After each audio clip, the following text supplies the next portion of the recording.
that movie that just came out about him, The Apprentice, is awesome. If you haven't seen it, I haven't seen it. it is so good. The reason why it may not do well, and I hope it does well, in the way Michael Moore's Fahrenheit 9/11 did really well before the 2004 election, is that it's people, if they hate Trump, it's like, okay, I'm not going to see it because I wouldn't want to patronize him. It's an honest character study. Just look at it as that. He did change. He was his father's son. The father was awful and partly made the son who he is. So I know people who saw it and said, I don't like it because it's sympathetic to Trump in the beginning. Well, maybe he is sympathetic in the beginning. He was collecting like rents from his father. He opens the door and they throw hot water on him, because that's what happens when you were a slumlord, which his father was sometimes, and people didn't want to pay the rent. And then, it's just, if you just watch it as a study of a human, it's quite interesting. And then, of course, it's very brutal to Trump in the second half. But he did change. Right. He did become this monster. But don't you think, I'm asking the one guy who knows and is probably going to tear me to shit for saying this, don't you think that all politicians are sort of narcissistic, charming megalomaniacs?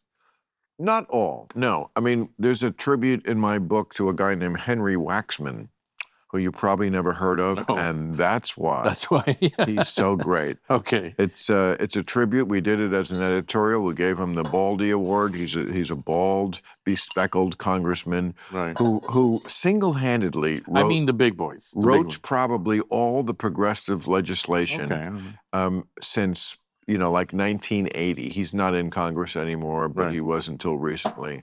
There's a Republican who said, if you don't like progressive legislation, it's something like, it's because you were looking away while Henry Waxman was, I mean, everything from, seat belts, that kind of stuff. Anything that aids, recognizing aid. He just did it all. He was a political mechanic. He was just a guy who wanted to do the job. Right. That guy you don't find that often in the Republican Party. Yeah. You don't often find it in the Democrats, but much more often. Democrats are wonks. Hillary's a wonk. Obama's a wonk. They really care about the work, and they know in detail that what you need to know about the work. Republicans have this idea, oh no, big picture. Bush, we got attacked, war. Where, sir? I don't know. I'm not a detail man. You figure that out. Republicans have wonks too, but No, they're not. Come on. Name one Republican wonk. All of the neocons. Neocons? Yeah. Oh, like Wolfowitz, Snowcraft, Rumsfeld, Haney.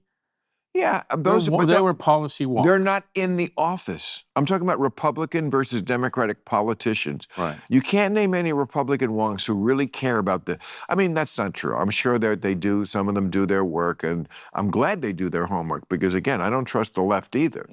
But generally, the people who just want to make policy and make lives better and make government work better, yes, they spend too much money and they have a lot of flaws, but they generally tend to be people like Obama and Hillary Clinton. They're wonky people who like the idea of government. They know all the things.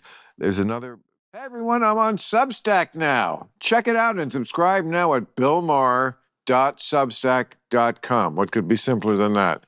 My name, then .substack.com.